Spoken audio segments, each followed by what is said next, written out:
Seriously যে কোনো কাজ করবে সেটাতে সাকসেস হবে, এটা একদম প্রথম কথা একদম। কারণ থিয়েটার এমন একটা মাধ্যম যে থিয়েটার মানুষকে কাঁদাতে পারে, হাসাতে পারে, এবং সব থেকে বড় কথা থিয়েটার পাশে একটা লোক অভিনয় করছে, আমি দেখে কাঁদছি, সে এসে আমার কান্না থেকে রিয়াক্ট করে। ভদ্র ভালো দল বলতে গেলে বোধহয় এক কথায় থেসপিয়ান্সে নাম্বার দেওয়া যাবে 1 নম্বরে। নমস্কার। থেসপিয়ান্সের 30 বছর পূর্তি উপলক্ষে আমরা যে থিয়েটার নিয়ে আলোচনা এবং একটি কর্মকাণ্ড আয়োজন করেছি, যেখানে আমরা 30 জন বিশিষ্ট নাট্য ব্যক্তিত্ব বা নাটকের সাথে জড়িত কিছু মানুষ, তাদের সাথে কথা বলবো, তাদের সম্বন্ধে জানবো এবং তারা থিয়েটার নিয়ে কি ভাবছেন, এই মুহূর্তে তাদের বিভিন্ন রকম ভাবনা, সেই নিয়ে আমরা আলোচনা করব, আড্ডা দেব। আজকে তেমনই একজন যিনি দীর্ঘদিন 35 বছর বা তার বেশি থিয়েটারে লাইট প্রক্ষেপণ বা লাইট ডিজাইন এই সমস্ত বিষয়ে যিনি যুক্ত, সেরকম একজন মানুষের সাথে বাবলু সরকার। নমস্কার বাবলু কাকু, দীর্ঘদিন ধরে তোমাকে দেখছি, আমাদের সাথে তুমি কাজ করছো, বহু দলে তুমি খুব পরিচিত নাম। তুমি একটু বলো তোমার এই যে অভিজ্ঞতা, এই যে জার্নি, সেটা নিয়ে। আমার বাবা একজন বিখ্যাত আলোকশিল্পী ছিলেন, তাপস সেন বা জয় সেন, জয় সেন না, তার আগে কনিষ্ক সেন, এরা যখন কাজ করতেন তখন কাজ করতেন, থিয়েটারের আলোর কাজ করতেন। চিত্ত সরকার বহু দলে কাজ করেছেন সেই সময়, তখনকার অনেক পরিচিত দল, তাদের সঙ্গে কাজ করেছি। বাবার সঙ্গে বাবা আলো করার সুবাদে আমার নাটক দেখতে আসা শুরু, আমার বাবার হাত ধরে।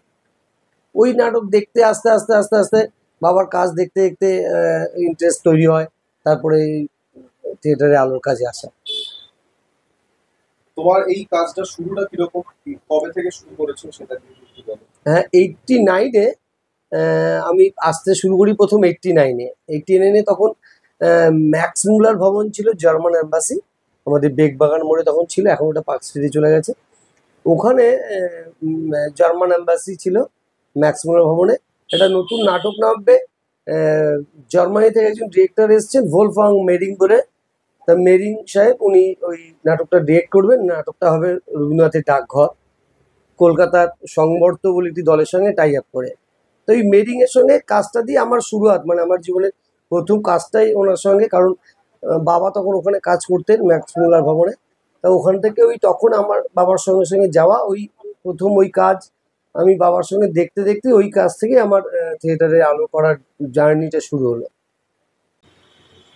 তুমি দীর্ঘদিন থিয়েটারে কাজ করছো, আর তোমার এই মুহূর্তে দাঁড়িয়ে বিভিন্ন নাটকের দলের সাথে তুমি কাজ করছো, অনেকগুলো প্রোডাকশন তুমি করছো। তার মধ্যে অন্যতম প্রোডাকশন যেটা করে তোমার খুব ব্যক্তিগতভাবে ভালো লেগেছে বা তোমার মনে হয়েছে এই ডিজাইনটা করে যে এটা তোমাকে খুব মানে ভাবতে হয়েছে সেই ডিজাইন নিয়ে, বা তুমি আলটিমেটলি যে কাজটা করেছো সেটা দিয়ে তোমার তোমার খুব খুশি করেছে, তুমি খুব স্যাটিসফাইড কাজটা করে? রিসেন্ট অনেকগুলো কাজ করলাম, পরপর প্রায় 10-12টা নতুন নাটক নামলো, অনেকগুলো কাজই করেছি। তবে বেশ ভালো কাজ বলতে গেলে দ্বিতীয় সপ্তাহের না তোর জন্য বলি একটা নাটক করেছি, দীপেন সেনগুপ্তর ছেলে সুমন সেনগুপ্ত, দীপেন কাকুর সঙ্গে আমি বহু কাজ করেছি। সুমনের লেখা, সুমন বরাবরই খুব ভালো লেখে, ওর লেখার হাত খুব ভালো। ওর লেখার মধ্যে একটা অন্যরকম গল্পের ভিতরে একটা অন্য মোচড় আছে, মানে অন্য একটা বলা থাকে, কথা থাকে, এত একটা বলিষ্ঠ একটা শব্দ থাকে। আমরা দেখছি দীর্ঘ সময় ধরে যে বহু মানুষ থিয়েটারে আসতে চাইছেন, থিয়েটারে আসছেন। তুমি একটা দীর্ঘদিন ধরে দেখেছো বিভিন্ন প্রজন্মের মানুষকে থিয়েটারে কাজ করতে, সেটা লাইট নিয়ে হোক, লাইট ছাড়া হোক, অন্যান্য কোনো বিষয় হোক। তো তাদের মধ্যে কি পরিবর্তন তুমি দেখছো? তারা কি এখনো আসছেন সেইভাবে লাইটের কাজ করতে বা লাইটের কাজ শিখতে বা থিয়েটারের লাইটের কাজ নিয়ে ভাবতে? হ্যাঁ, মানে পরিবর্তন তো প্রচুর, মানে আমি প্রায় 36 বছর, 35 বছর পেরিয়ে গেছে, প্রায় 3 যুগ পেরিয়ে গেলাম আমার এই থিয়েটারের সঙ্গে পথ চলা। পরিবর্তন মানে এখন থিয়েটারের, মানে আজ থেকে যখন আমরা শুরু করেছিলাম তখনের থিয়েটারের ভাষা, তার ল্যাঙ্গুয়েজ, তার ভাবনা, তার কনসেপ্ট, সে আলো থেকে বলুন, মঞ্চ থেকে বলুন, পুরো টোটাল থিয়েটারটা নিয়েই অনেক পাল্টে গেছে, অনেক পাল্টে গেছে। মানে আমরা নিজেরাই দেখলাম, মানে আলোরই প্রচুর আমাদের যে যে সিস্টেমে আমরা চালাই, যেটা ডিমার যেটা বলি, আগে যেটা সিস্টেম ছিল এখনকার সিস্টেম অনেক অত্যাধুনিক হয়ে গেছে, অনেক সুবিধাজনক হয়ে গেছে। বা যারা নাটক করছেন তাদের মধ্যে প্রচুর পরিবর্তন, মানে অভিনয়ের ভাষা পাল্টে গেছে প্রচুর।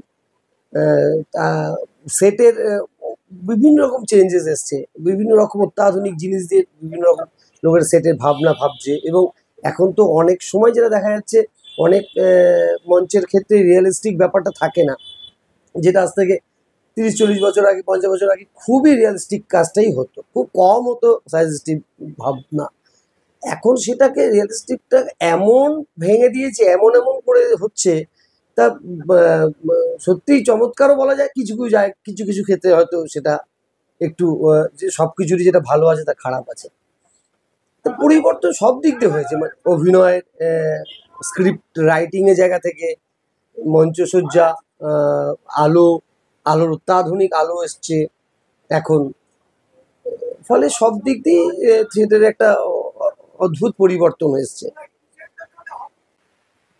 তোমার এখানে এই আমি একটা প্রশ্ন করি যে যারা ধরো মনে করছে যে তারা লাইটের কাজ করতে আসবে বা লাইটের কাজ করবে বা করতে চায়, তাদের প্রতি তোমার কি বার্তা, তোমার কি মনে হয়, মানে তাদের কি প্রশিক্ষণ নিয়ে আসা উচিত বলে তুমি মনে করো? না, আসছে, মানে সেটা কিন্তু লাস্ট 10 বছরে, মানে আমি আমার জার্নিতে বলছি, আমি লাস্ট 10 বছরে দেখেছি প্রচুর নতুন ছেলে মেয়ে, তারা প্রচুর ছেলে মেয়ে এবং মেয়েরাও তারা থিয়েটারে আলোর কাজ করছে। লাস্ট 10 বছরে এটা দেখেছি, এবং প্রচুর বাচ্চা বাচ্চা ছেলেরা থিয়েটারে কাজ করছে। মানে আমার অনেক জুনিয়র ছেলেরা যারা কাজ করছে এখন, তারা ভালো কাজ করছে, তার সঙ্গে বেশ কিছু মেয়েও কাজ করছে। সেটা কিন্তু প্রচুর ছেলে মেয়ে এসছে, এই এই উৎসাহ দেখা যাচ্ছে, মানে যেটা সব ফিল্ডেই হয়েছে, থিয়েটারের ক্ষেত্রেও সেটা দেখা যাচ্ছে। মানে এটা ভালো, আমি বলবো এটা গুড সাইন প্রচুর। আর এটা একটা সব থেকে মজার কাণ্ড হয়েছে, বিশেষ করে এটা মফস্বলের দিকের দলগুলোর ক্ষেত্রেই বেশি দেখা যায়, একটু শহর কেন্দ্রিক কম।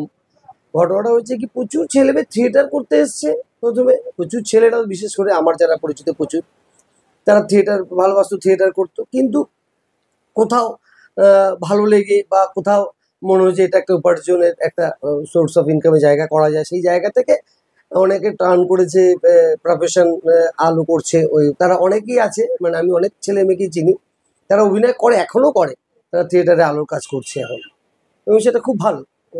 প্রচুর, ফলে দলও তো প্রচুর বেড়েছে, মানে কলকাতায় প্রচুর দল, ফলে প্রচুর ছেলে মেয়ে তারা থিয়েটারে অভিনয় করতে এসে তারপরে তারা থিয়েটারে আলোর কাজ করছে। আর বেশ কিছু ছেলে মেয়ে রবীন্দ্র ভারতী থেকে পাস আউট করে তারপরে তারা আলোর কাজটা করছে, সেরকমও কিছু ছেলে মেয়ে আছে। আমরা একটা জিনিস দেখেছি, যারা থিয়েটারে অভিনয় করছেন বা করেন তাদের কাছে শুনেছি এবং আমরা তো নিজেরাও দেখছি যে শুধুমাত্র থিয়েটারে অভিনয় করে জীবন নির্বাহ করা খুব মুশকিল। আহ, এটা কি থিয়েটারে যারা লাইট ডিজাইন করছেন, যারা লাইট প্রক্ষেপণ করছেন তাদের জন্য সত্যি, মানে তাদেরকেও কি এটা আমরা ভাবতে পারি বা তাদের জন্য কি এটা আমরা বলবো বা ভাববো? না দেখো, সেটা হচ্ছে গিয়ে সিরিয়াসলি যে কোনো কাজ করবে সেটাতে সাকসেস হবে, এটা একদম প্রথম কথা, একদম। মানে ফার্স্ট অফ অল, যেটা যে কোনো কাজই তুমি সিরিয়াসলি যদি করো, মন দিয়ে করো, তোমার ভিতরে যদি শেখার আগ্রহ থাকে, তোমার যদি সেন্স তৈরি করতে পারো আস্তে আস্তে, তাহলে সেটা সাকসেস হবে, সেটা নিয়ে কোনো কথা নেই, সেটা হবে। কিন্তু কোনো কিছুকেই তুমি যদি খুব ক্যাজুয়ালি নাও, এ করে দেবো হয়ে যাবে, তাহলে মুশকিল। মানে আমি সবসময় আমার ছেলেদের বলি যে কনফিডেন্স ভালো, ওভার কনফিডেন্স ভালো না। ফলে যদি কেউ কাজটা সিরিয়াসলি করে, কনফিডেন্ট নিয়ে করে, তাহলে ভালো কাজটা। এবং আমার মনে হয় থিয়েটারে এখন প্রচুর ছেলে আমার জানা, যারা থিয়েটারে আলো করে, তারা উম, মোটামুটি যাই উপার্জন করছে ভালোই, মানে তাদের চলে যাওয়ার মতন উপার্জন করছে, এবং করতে পারবে, কারণ না করার কিছু নেই।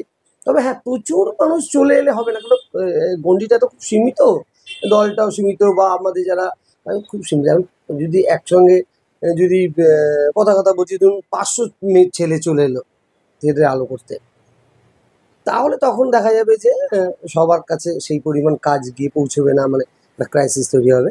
কিন্তু কিছু ছেলে মেয়ে করে খাচ্ছে এখন, মানে বেশ ভালোই কাজ করছে, ভালোই রোজগার করছে।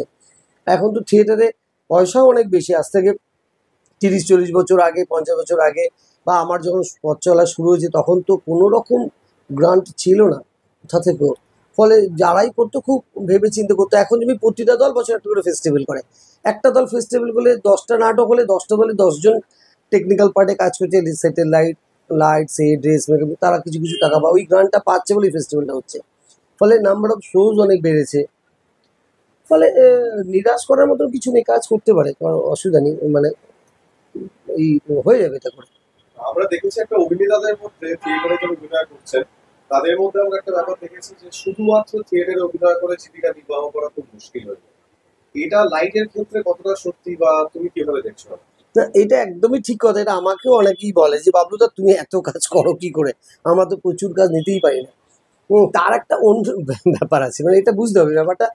আমি একটা লাইট ডিজাইন করি, এবারে আমি ধরুন এখন প্রায় কম বেশি 60-70টা 80টা দলে আলোর কাজ করি, 70-80টা দলে কাজ করি। এবারে কি হচ্ছে, আমার কি হচ্ছে, আমি ডিজাইনটা করে দিলাম প্রথমে রিহার্সালে থেকে। এবারে আমার যারা অ্যাসিস্ট্যান্ট আছে তারা কি ধরুন একদিনে 3টে 4টে 5টা 6টা শো 7টা শো, মানে হায়েস্ট আমি একদিনে 9টা শো করেছি। এবার কি আমার অ্যাসিস্ট্যান্টটা গিয়ে সেটাকে অপারেট করতে চালিয়েছে, কিন্তু কোনো একজন অভিনেতা বা অভিনেত্রী তার পক্ষে তো সেটা করা সম্ভব নয়। বলে তাদের অনেক সময় ডেট ক্ল্যাশ করার জন্য অনেক দল অনেক শো করতে পারছে না, সেটা যেমনি একটা সমস্যা।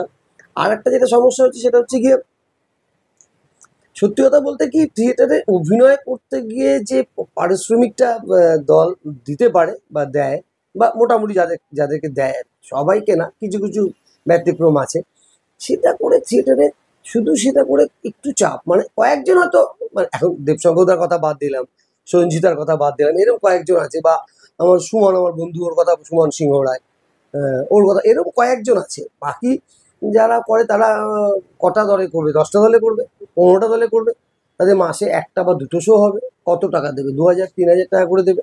ফলে তার পক্ষে তো সেটা সত্যিই বাস্তব নয়।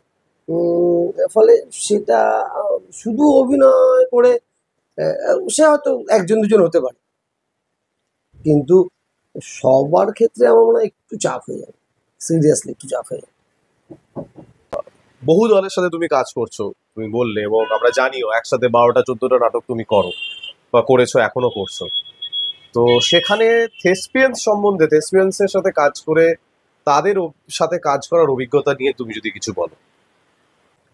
থেসপিয়ান্সের সঙ্গেও কাজ করছি, অনেক বছর হয়ে গেল। আমি বোধহয় তখন কুয়াশা করেছি বছর 5-7 বছর আগে, তাও অনেক বছর, মানে পার্থদার সঙ্গে অনেক বছর কাজ করছি।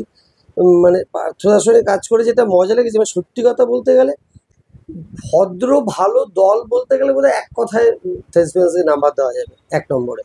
মানে প্রতিটা লোক, তাদের মানসিকতা ভালো, তাদের ব্যবহার ভালো, তারা খুব নিপাট ভদ্র মানুষ, সব শিক্ষিত লোকজন, খুব ভালো কাজ করেন, এবং কোনো ঝামেলায় নেই, কোনো সঙ্গে কারো লোকের সঙ্গে কোনো বিতণ্ডায় নেই। হ্যাঁ, নিপাটে নিজেরা কাজ করে যাচ্ছে। আর এক কথায় একদম 100% একটা ভালো করে, এখন সত্যি কথা বলতে গেলে আমি এটা বহু জায়গায় বহু লোককেই বলি, থিয়েটারে এত বাজে মানুষ চলে এসছে, থিয়েটারটা মানে কলুষিত করে দিয়েছে। মানে থিয়েটারটা মানে বদমাইশ লোকে ভর্তি হয়ে গেছে। মানে তাদের টার্গেট কি করে আমি গ্রান্ট পাবো, বা পশ্চিমবঙ্গ নাট্যকরে 50,000 টাকা শোটা আমি কি করে 2,000 টাকা কস্টিং করে 3,000 টাকা কস্টিং করে বাকি পয়সাটা কোনো ফরফিট কোনো হিসেব থাকবে না। এইসব দিক দিয়ে বোধহয় 1 নম্বরে রাখা যায় থেসপিয়ান্সকে। মানে পার্থদার মতো একটা অনেস্ট মানুষ, বা পার্থদার সঙ্গে যারা কাজ করেন, বাকি সবাইকেই প্রায় কম বেশি চিনি, সবাই খুবই ভালো মানুষ, নিপাট ভদ্রলোকের একটা দল, খুব ভালো কাজ করেন এবং সিরিয়াস কাজ করেন, খুব ভালো মানুষেরা। বাবলু কাকু, আমরা একদম শেষের দিকে, আমরা এবার শেষ করব আমাদের এই পুরো আজকের যে আড্ডা। যদিও তোমার বেশ কিছুটা সময় আমরা নিলাম, তুমি এর আগে রিহার্সালে ছিলে, এরপর আবার একটা রিহার্সালে যাবে, তার মধ্যে তোমাকে আমরা ধরেছি আজকে। তো সেখানে তুমি শেষ করার আগে আর কি, যারা নাটক দেখছেন বা আমাদের যারা দর্শক তাদের উদ্দেশ্যে, এবং যারা ভবিষ্যতে থিয়েটারে আসবেন, সেটা শুধু লাইট বলে বলছি না, যে কোনো থিয়েটারের কাজেই যারা নিযুক্ত হতে চান, নিজেদেরকে নিযুক্ত করতে চান নিজেদেরকে, তাদের প্রতি তোমার কি বার্তা? আমি সাধারণ দর্শককে বলবো, সাধারণ মানুষকে বলবো, থিয়েটারের সঙ্গে থাকুন। থিয়েটারই পারে সমাজ বদলাতে। কারণ থিয়েটার এমন একটা মাধ্যম, যে থিয়েটার মানুষকে কাঁদাতে পারে, হাসাতে পারে, এবং সব থেকে বড় ব্যাপার, থিয়েটার পাশে একটা লোক অভিনয় করছে, আমি দেখে কাঁদছি, সে এসে আমার কান্না থেকে রিয়াক্ট করে। এটা থিয়েটারই পারে। কারণ আমাদের অন্য মাধ্যমগুলো, সিনেমাতে আমরা সত্যি কথা বলে দেখতেই পাই না তাকে যে অভিনয় করছে, এবং তার অভিনয় দেখে আমাদের ভালো লাগে। ফলে থিয়েটারের সঙ্গে আমি সাধারণ মানুষকে বলবো, থিয়েটারের সঙ্গে থাকুন, থিয়েটারের ভালো হোক, আর ভালো মানুষ হলে থিয়েটার করবেন, নাহলে থিয়েটার করবেন না। এটা আমার সব জায়গায় বলি, থিয়েটার করতে হলে ভালো মানুষ হতে হবে। নমস্কার, ভালো থাকবেন।